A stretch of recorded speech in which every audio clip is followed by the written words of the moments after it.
estamos, doctora? Bueno, una disculpa por el retraso. Aquí estamos ya, veo que están todos. Les voy a compartir la pantalla para seguir trabajando nuestro tema del capítulo 2, el tema 2.2 que concluimos ayer, ¿verdad? Pero como a veces quedan algunas dudas o comentarios que ustedes quieran hacer sobre los temas, acuérdense que siempre abrimos un espacio de unos minutos al inicio para ver si hay alguna duda sobre este tema de la teoría del deslizamiento de los filamentos contráctiles, que nos va a explicar esta teoría el mecanismo molecular de la contracción. Entonces, de una manera muy resumida, aquí tenemos de nuevo, ¿verdad? Lo que tuvimos que analizar, que es obviamente lo que tenemos que estudiar y aprender, o repasar, ¿verdad? Para volver a aprender si es que ya lo conocíamos. Los requisitos que son indispensables ambos, el aumento de la concentración intracelular del calcio. Desde el nivel basal, que ya lo establecimos, menor de 10 a la menos 7, hasta 2 por 10 a la menos 4 molar en cada caso, representado con una letra M mayúscula. Y luego la energía metabólica, que siempre que hablemos de ella, por supuesto, resulta de hidrólisis de ATP, y en este mecanismo sabemos que esa función de hidrolizar al ATP recae en esa zona especial de las cabezas de miosina. Y ya sabemos que incluso en la figura A, ¿verdad? Se nos está recordando, antes de que inicie el mecanismo molecular, o sea, cuando el músculo está en condición basal en reposo, cada cabeza de miosina fijó e hidrolizó una molécula de ATP. De tal manera que los productos de la hidrólisis en ese momento no los libera, los almacena, están adheridos a las cabezas de miosina. Y por eso la figura aquí, ¿verdad? Que es del libro de Gannon, aquí nos lo demuestra. Esta figura la encuentran en el capítulo 5 de Gannon. Cuando están presentes los dos requisitos, ¿verdad? Hay ATP disponible, las cabezas ya hidrolizaron en reposo el primer ATP y ahí tienen los productos de hidrólisis almacenados y el calcio intracelular aumenta y eso no lo vemos aquí. Eso de aumento del calcio intracelular, ¿verdad? Como sabemos que va a proceder de las cisternas terminales, eso es lo que vamos a estudiar en este siguiente tema, el acoplamiento, excitación, contracción. Entonces aquí solo estamos estableciendo que el calcio intracelular aumenta. Y los pasos, ¿verdad? ¿Los pasos de qué? Del mecanismo molecular de la contracción. Y entonces el primer paso, como lo vemos en el recuadro una vez más, es iniciando con el aumento del calcio intracelular. El siguiente paso es que solo cuando el calcio esté aumentado a esa concentración que ya conocemos, el siguiente paso es el dibujo B, ¿verdad? Se une 4 iones de calcio a las troponinas C, Y esa unión del calcio, fijación de calcio a la troponina C, hace que se desarrolle el paso 3, que significa que se va a retirar, va a desaparecer esa acción inhibidora o efecto inhibidor del complejo troponina-tropomiosina. Y ahí lo vemos también en el dibujo B. Fíjense cómo en el dibujo B vemos que cuando la troponina fija el calcio, la troponina desplaza, mueve, retira de los sitios activos a las tropomiosinas. Y entonces, como se descubren los sitios activos, ya es posible que inicie el cuarto paso. Y el cuarto paso es el ciclo de la contracción, el ciclo de los puentes cruzados, como se le llama, o también el ciclo de la actina y la miosina. Y entonces, ¿cómo empieza y cuántas fases tiene ese ciclo? 3. Y en el orden cronológico se repiten tantas veces la necesitemos permanecer con ese movimiento o con esa postura porque se va a necesitar mantener la contracción. Entonces, ¿cuál es la primera fase? Ya que se liberaron los sitios activos, pasamos al dibujo y se unieron, es el primer paso. La unión de las cabezas de miosina a actinas G. La siguiente fase del ciclo es el dibujo C. Y ahora giran, es el giro de los puentes cruzados hacia el centro de la sarcómera, hacia la zona H, línea M, o lo que es lo mismo, hacia la región de las colas de la miosina, ¿verdad? De las moléculas de miosina. Y eso decíamos, ese movimiento de giro que se le llama golpe activo, golpe de fuerza, impulso de fuerza, etcétera, es en donde se ocupa la energía metabólica que las cabezas de miosina en ese momento, ¿verdad? Utilizan, ¿verdad? Liberan también la energía y se puede producir el movimiento. Liberan los otros productos de la hidrólisis y ahí está en el esquema de Gannon, ¿verdad? Se libera el ADP, el fosfato inorgánico, y se van a ocupar como precursores para volver a sintetizar más ATP por el miocito. ¿Por qué es así? Porque músculo esquelético es un gran consumidor de ATP. El mecanismo de la cloración, vean, es dependiente, ¿verdad? De energía metabólica y de ATP. ¿Qué sucede una vez que giran? El golpe activo es el que empieza a deslizar los filamentos. Pero ayer decíamos que un solo golpe activo, un solo ciclo de contracción, pues solo reduce a la sarcómera, ustedes lo establecieron, 10 nanómetros. Y es muy poquito, muy poco acortamiento de la sarcómera. Si ahí se quedara con un solo ciclo de contracción, pues no podríamos ni sostener el lápiz, lapicero o pluma con el que estamos escribiendo. No, sería una contracción muy débil. Entonces necesitamos contracciones potentes que reduzcan a la sarcómera no 10 nanómetros, ¿verdad? Que lo reduzcan 800 nanómetros. 800, ¿verdad? ¿Por qué? Porque estamos o 600, estamos considerando que en condición basal la sarcómera mida al menos 2.2, 2.3 o 2.4 micras y que se reduzca hasta 1.6, ¿verdad? Entonces necesitamos muchos ciclos de contracción. Y por supuesto que cada ciclo de contracción para que se vuelva a repetir, se necesita la tercera fase.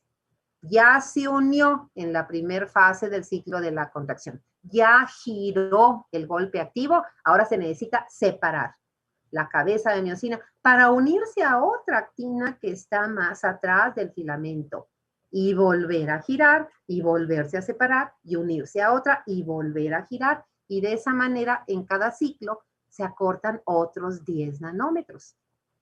¿Quién separa a los puentes cruzados? A las cabezas de miosina, específicamente de las actinas G, y ahí lo tenemos en la figura D. En la figura D. Ya dijimos, la separación es debida, requiere que se una un ATP, otro ATP, a las cabezas de miosina. Que se una, que se fije. No requiere en ese momento que sea hidrolizado. Ya se fija, entonces se separa la cabeza de miosina, se hidroliza el ATP y otra vez queda listo, ¿verdad? Para volver a entrar al paso que está representado en el dibujo B y que es la unión de las cabezas de miosina con las actinas. Y así se repite. Por eso es que músculo, ¿verdad? Se repite cuántas veces, obviamente tantas veces sea necesario para el movimiento, la postura, y siempre y cuando estén presentes los dos requisitos. Es decir, se mantenga el calcio elevado a esa cantidad que conocemos y haya ATP disponible. Y por eso es que esos dos aspectos ahorita son los temas siguientes. Los temas siguientes son, ¿verdad? ¿Y de dónde? ¿Cómo es el mecanismo? ¿De dónde? ¿Cómo sale el calcio de las cisternas? Ah, mira, eso está en este tema, el acoplamiento, excitación, contracción.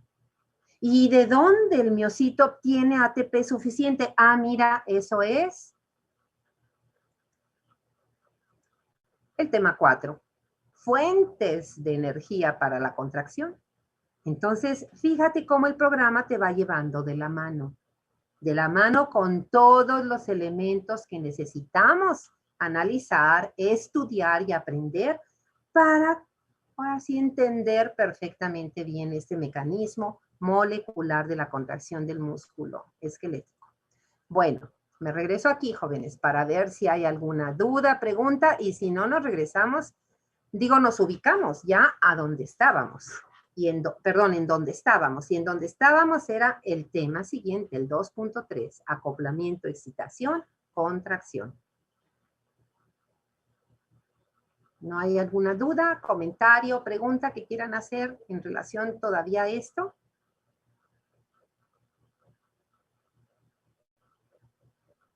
Bueno, entonces nos vamos al tema 3, ¿verdad? El tema 2.3 del capítulo 2, la unidad 2, tiene 3 contenidos. El primero de ellos, el potencial de acción, ¿verdad? El potencial de acción. El segundo de ellos es el mecanismo liberador del calcio. Y el tercero de ellos es el mecanismo de la relajación muscular.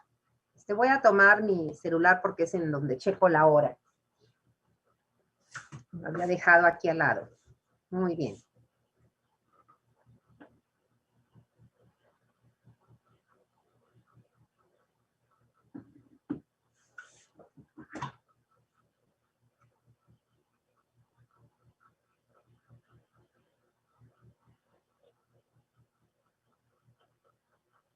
Permítanme un segundo, por favor.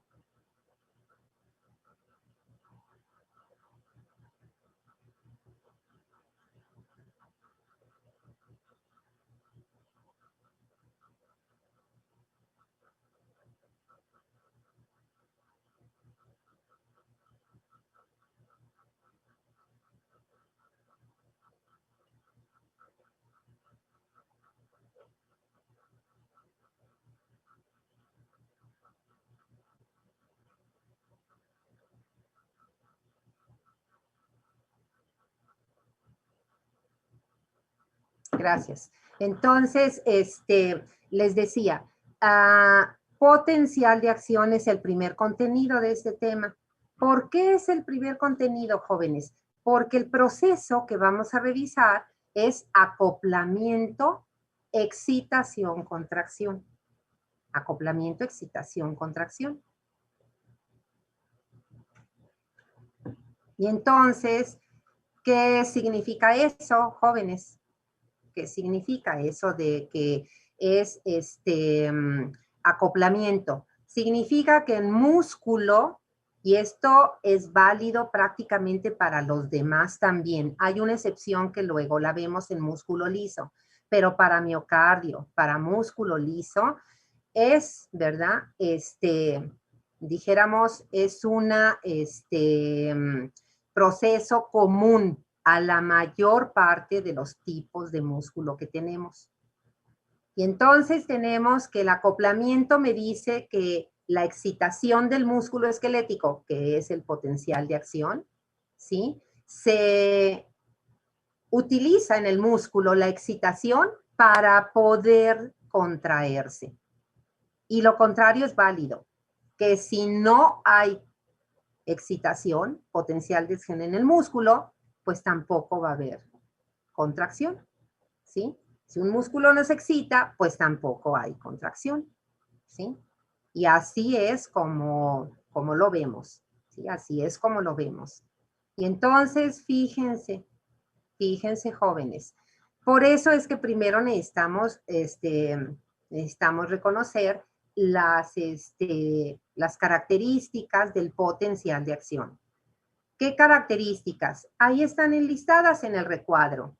Tipo de potencial de acción, en donde inicia el potencial de acción y las fases con sus cambios de voltaje y sus mecanismos iónicos.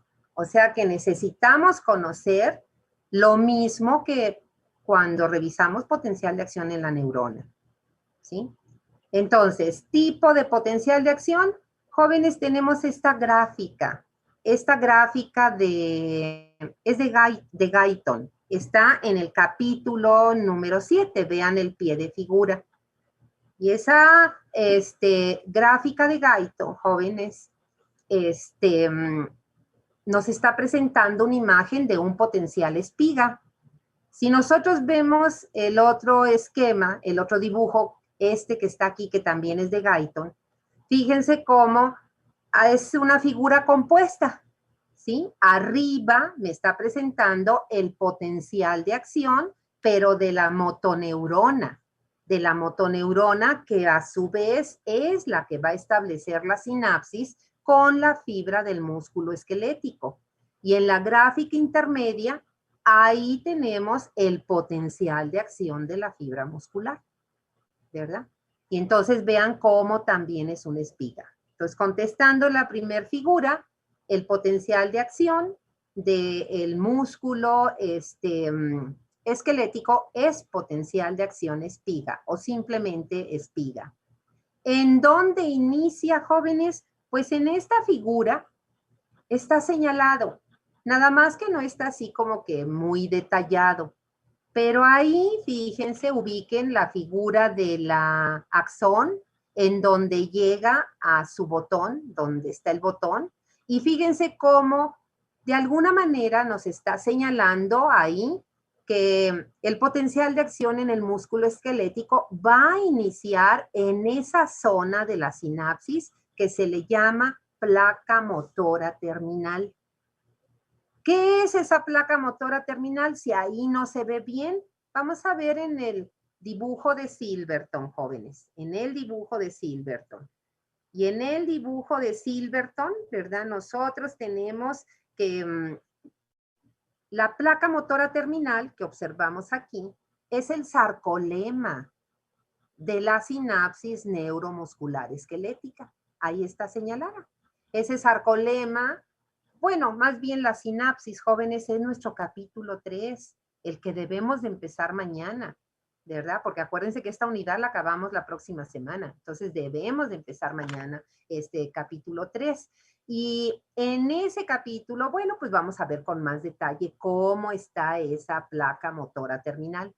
Ahorita simplemente, ¿verdad? Vamos a ubicar esa respuesta. ¿Dónde inicia el potencial de acción en músculo esquelético? Y diríamos en la placa motora terminal de la sinapsis neuromuscular esquelética, ¿verdad? Es ese cercolema, ahí es donde va a iniciar. ¿Qué va a ser ese potencial de acción? Pues va a ser lo que nos está señalando la figura de Guyton. Inicia ahí, pero se va a propagar hacia uno y hacia otro lado, en todas las direcciones, porque como es potencial de acción, claro que se rige por la ley todo o nada. Entonces, en todo el sarcolema va a haber activación de canales rápidos de sodio, difusión simple de sodio para la depolarización. Luego se inactivan y se van a activar los de potasio, de compuerta de voltaje, va a difundir el potasio, el sodio ya no difunde, se va a repolarizar. ¿Eso qué quiere decir, jóvenes? Que las fases, los voltajes y los mecanismos iónicos son iguales a la neurona, sobre todo a la neurona grande. ¿Por qué decimos neurona grande? Porque miren, vean aquí en la gráfica, el potencial de reposo de la fibra de músculo esquelético alcanza el mismo valor que las neuronas grandes, hasta un máximo de menos 90. Claro que puede ir de menos 85 a menos 90. Ese es un hecho, ¿verdad? Puede ir de menos 85 a menos 90, ¿sí? Pero pues menos 90 es el rango de las neuronas grandes. Y luego miren la fase de depolarización, jóvenes.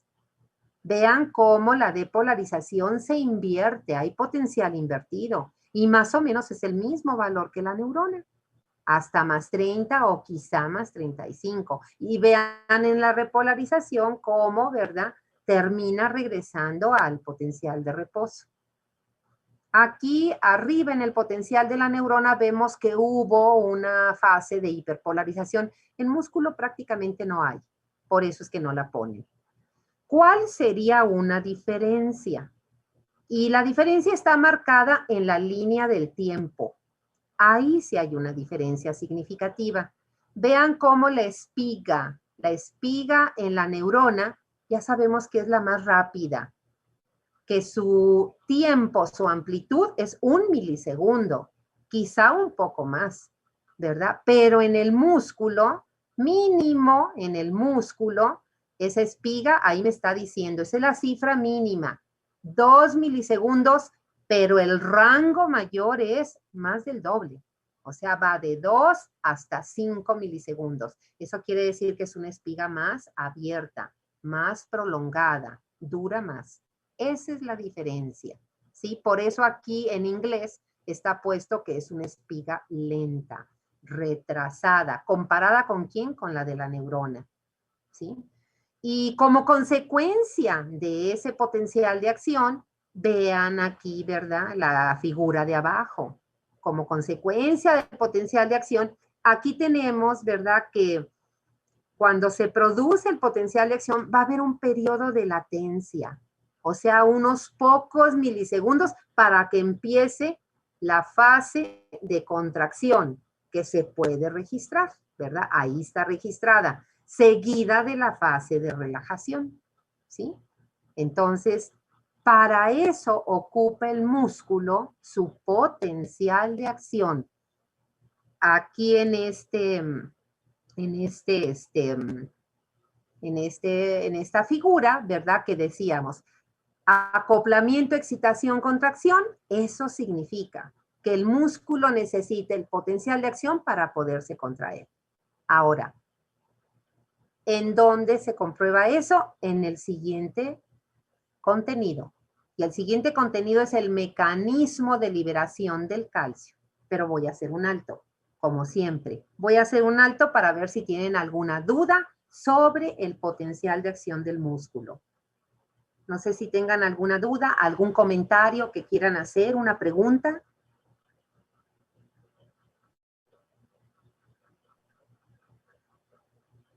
Yo tengo una pregunta.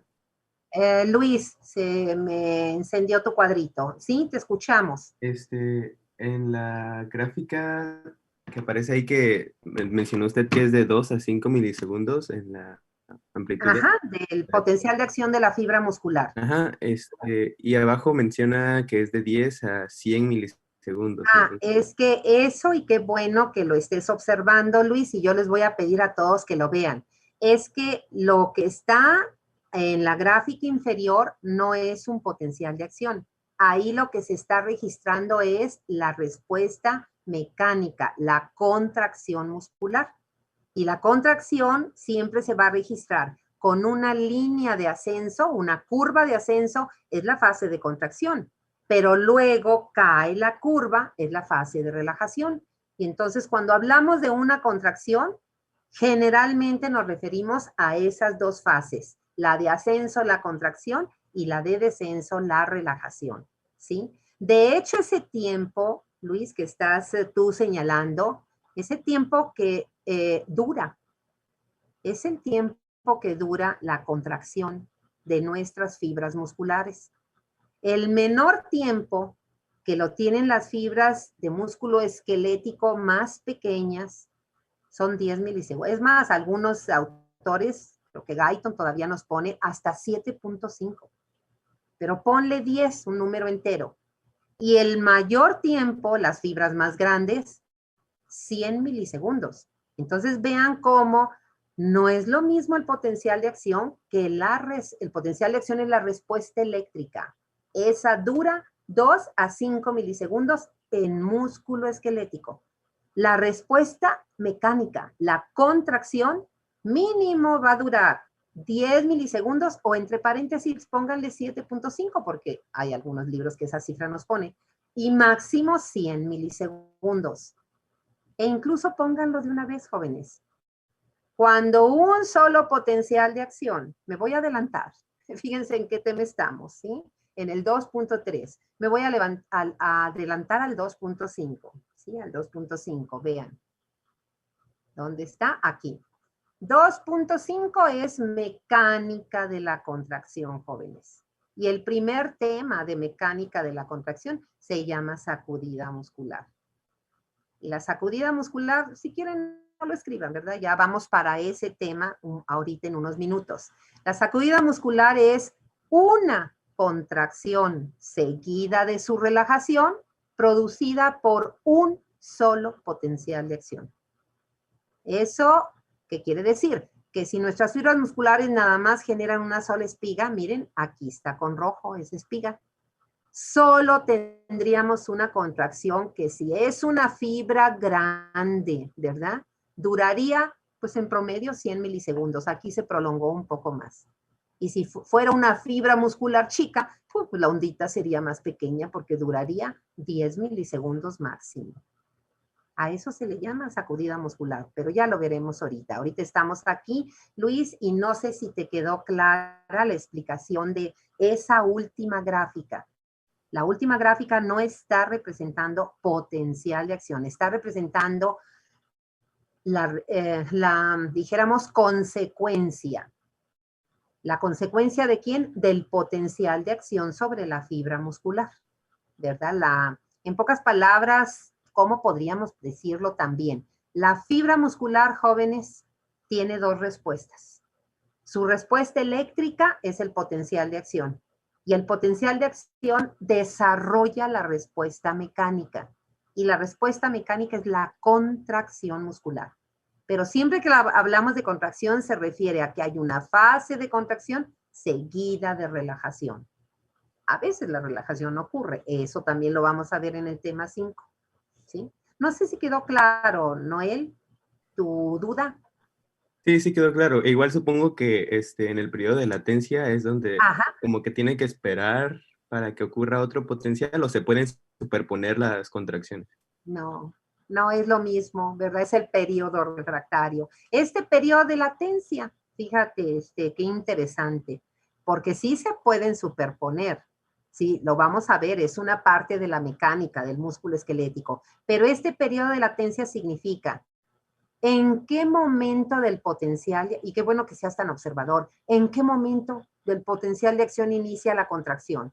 Bueno, aquí al dibujante no le salió muy bien, pero realmente la contracción va a iniciar pasando la mitad del potencial de acción, es decir, pasando el periodo refractario absoluto, ¿verdad? Pasando el periodo refractario absoluto. ¿En dónde sí se ve eso? Se ve mejor en esta figura de aquí, miren, ¿verdad? Aquí en esta figura, no, pero no tiene el potencial de acción. Bueno, en esta, pues más o menos, ¿verdad? Más o menos. A veces los dibujantes no realizan el dibujo también. Pero bueno, periodo de latencia significa que la contracción no inicia con la fase de depolarización. La contracción inicia prácticamente después del potencial de acción, casi cuando el potencial de acción ha concluido la fase de repolarización. O podríamos decir así, en la parte final, en la mitad final de la repolarización, ahí inicia la contracción. Y por eso este acoplamiento se llama excitación, contracción. Porque imagínense la barbaridad que sería que nos confundiéramos y afirmáramos que el acoplamiento es contracción, excitación. Imagínense la barbaridad, porque significaría que primero se contrae la fibra y como consecuencia de la contracción se va a excitar. Por supuesto que eso es imposible, ¿verdad? O sea, no sucede. Bueno, Luis, ¿algo más de tu comentario? No, sería todo, gracias. Ok. ¿Alguien más, jóvenes? ¿Alguna duda, comentario del potencial de acción del músculo? Bueno, Lili, ¿nos podemos salir para no partir el tema? El siguiente tema con el que vamos a regresar es el mecanismo de liberación del calcio, ¿verdad? Que eso es lo que aumenta el calcio intracelular para cumplirse el primer requisito. Entonces, les voy a dejar de compartir la imagen, jóvenes, para regresar a ese tema, ¿verdad? Mecanismo de liberación del calcio. Nos vemos ahorita. Sí, doctora. Gracias, Lili.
Muy bien, jóvenes, ya veo que entramos todos. Voy a compartir la pantalla de nuevo, ¿verdad? Para seguir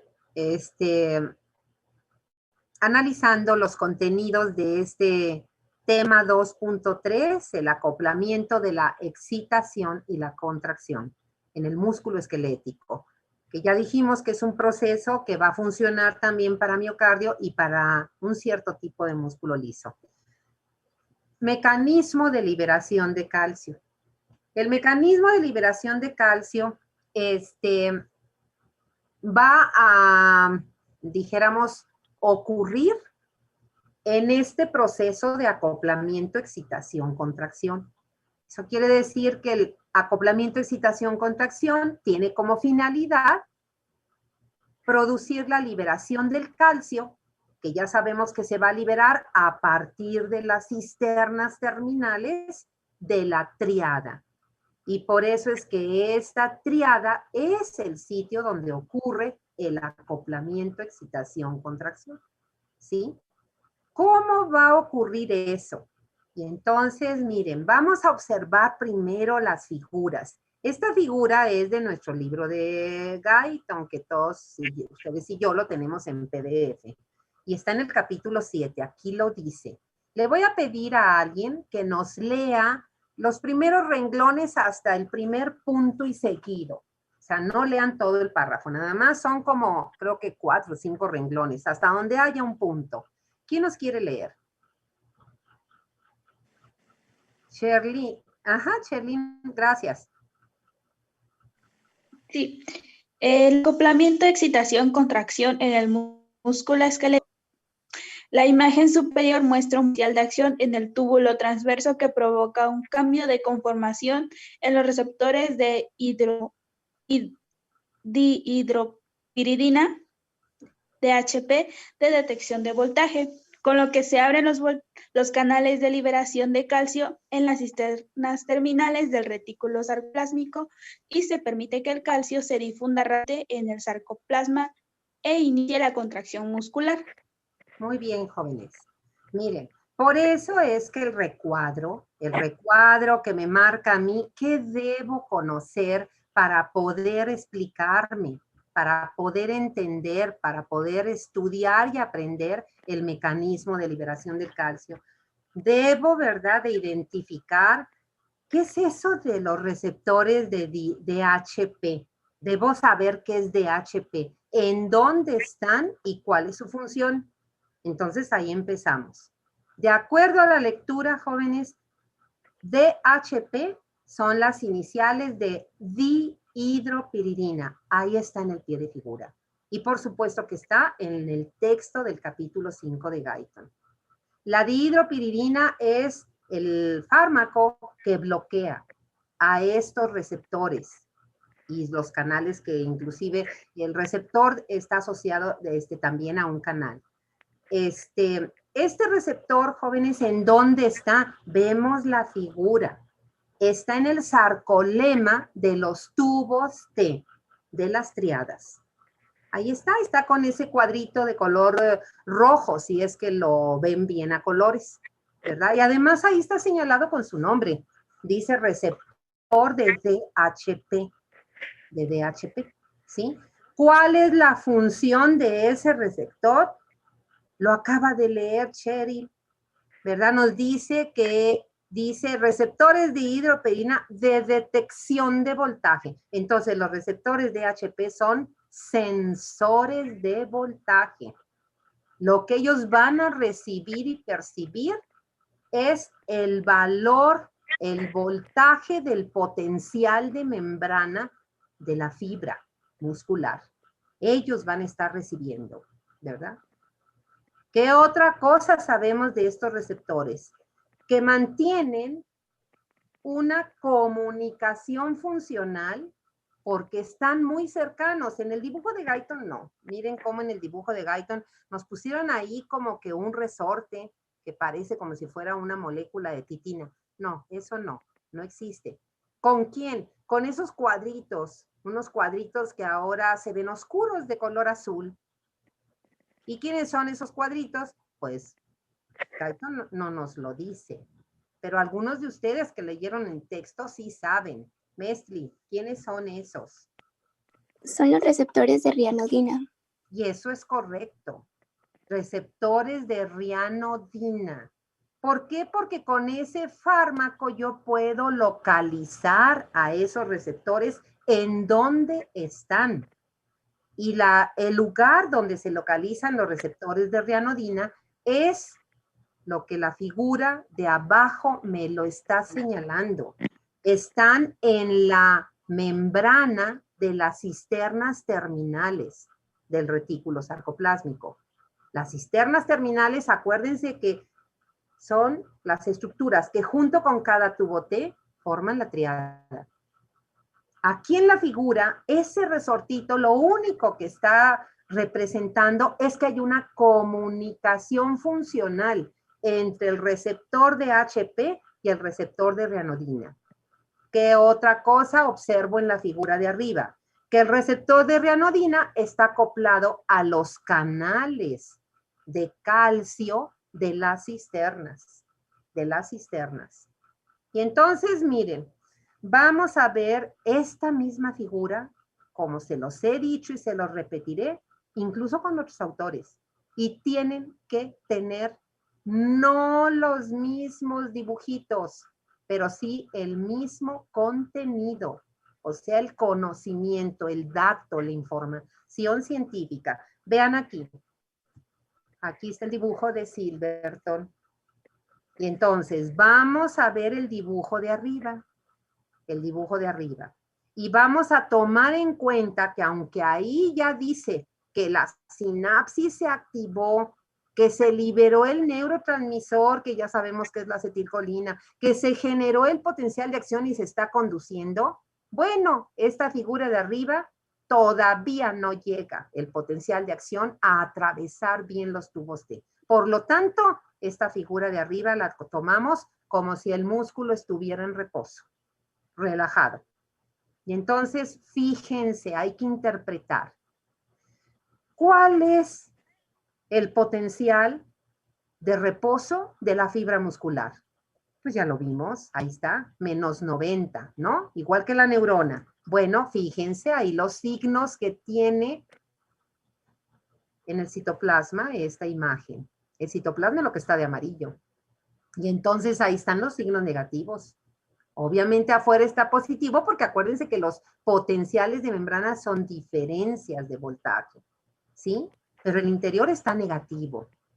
Cuando el receptor de HP, jóvenes, detecta el voltaje del potencial de reposo,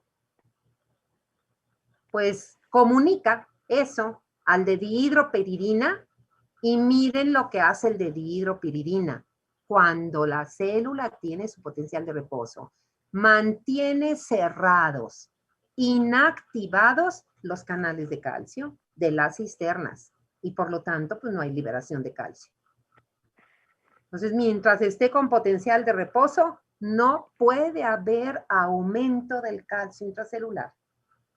Y claro que si no hay aumento de calcio, ahora vámonos a la figura completa que nos pone Silverton. Ahí nos está poniendo al menos un filamento delgado y uno grueso. Y fíjense las esferitas que me están indicando que son las troponinas. Si el calcio no aumenta, pues la troponina no fija calcio. ¿Por qué? Porque en reposo la concentración, acuérdense que es extraordinariamente baja. Entonces, en reposo no hay liberación de calcio. ¿Por qué? Porque los canales de las cisternas están cerrados. ¿Por qué están cerrados? Porque los receptores de de rianodina recibieron la información de los de dihidropiridina que la célula está en reposo. Y entonces los canales no se activan. No se activan. Entonces, ¿qué se necesita, verdad, en ese momento para que se activen? Pues el potencial de acción. Porque ahora vámonos a la figura de abajo. Vámonos a la figura de abajo. Y entonces ahí tenemos que el potencial de acción ya está recorriendo los tubos T. Y si los está recorriendo, jóvenes, entonces otra vez el sensor de voltaje, los sensores de voltaje, que son los receptores de HP, cuando detectan, y ahora vean los signos, cuando detectan el voltaje de la depolarización.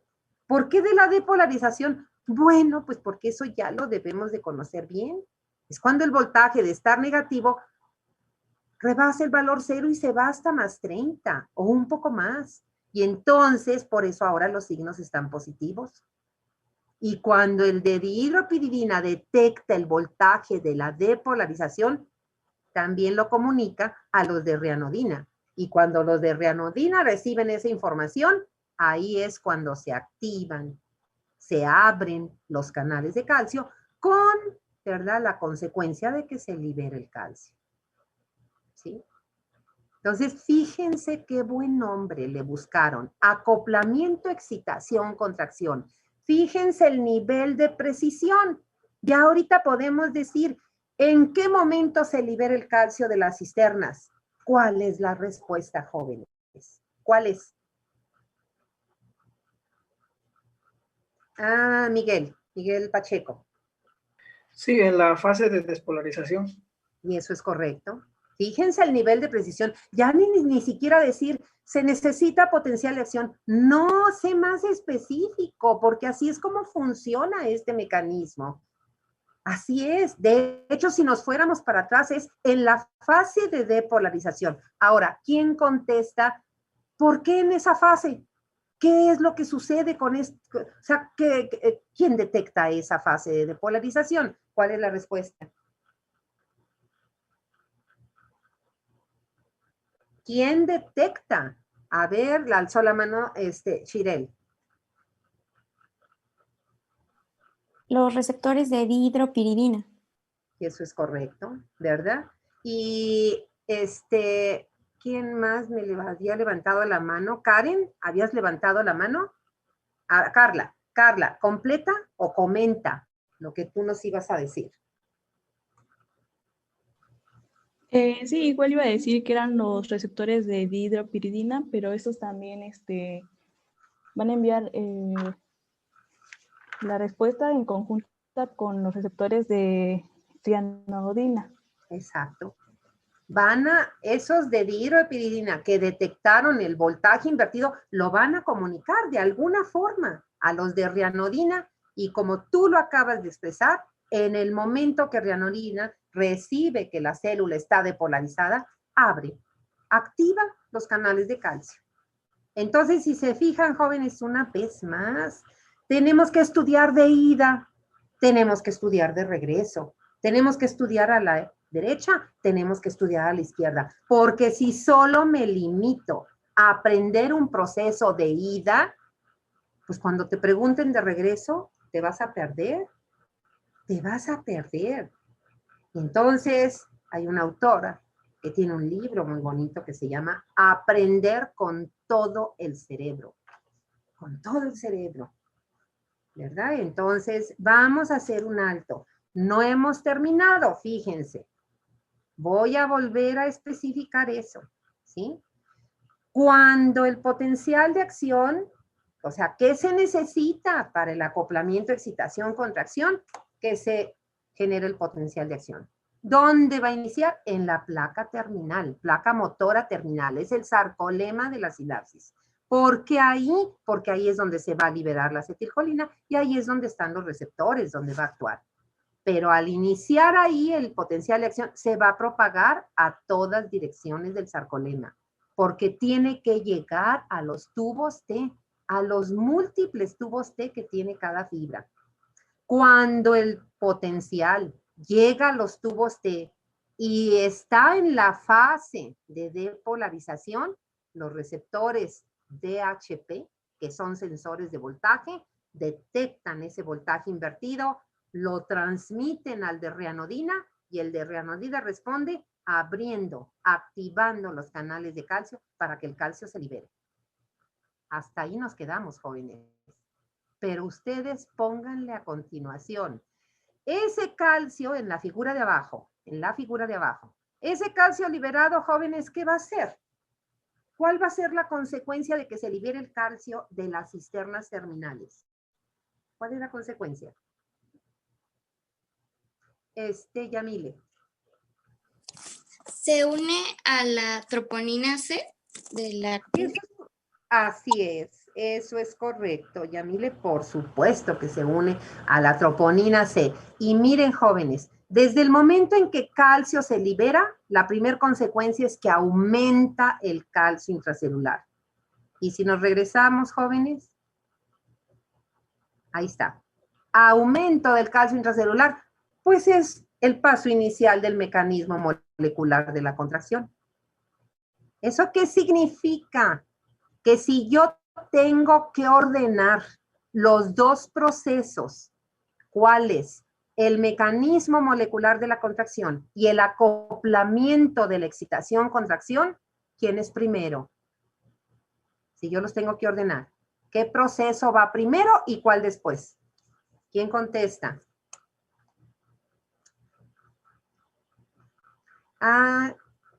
¿Chidel? El acoplamiento, excitación, contracción. Eso es correcto, ¿verdad? Es correcto. O sea, primero tiene que ir el acoplamiento. ¿Por qué? Porque es el mecanismo que libera el calcio. Y como consecuencia de esta liberación, es el mecanismo que va a aumentar el calcio. Y al aumentar el calcio, ahí ponemos, inicia el mecanismo molecular de la contracción. No sé si soy clara, jóvenes.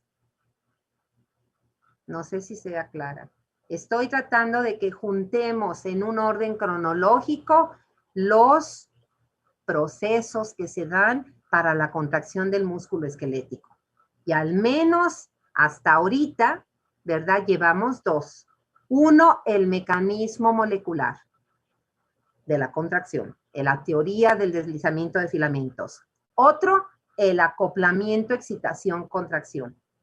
La respuesta de Chirel fue correcta. Si yo tengo que ordenarlos cronológicamente, por supuesto que primero es el acoplamiento, excitación, contracción, porque es el que libera el calcio para que el calcio pueda aumentar y de ahí, de ese aumento, sigue el mecanismo molecular de la contracción. ¿Queda claro eso, jóvenes? ¿Tienen alguna duda, comentario o pregunta? Bueno, porque nos queda un minuto de clase y lo quiero aprovechar para que al menos terminemos este tema. ¿Cómo lo podemos terminar? Porque el mecanismo de la relajación es más sencillo, mucho más. Miren, requisitos. Dos también.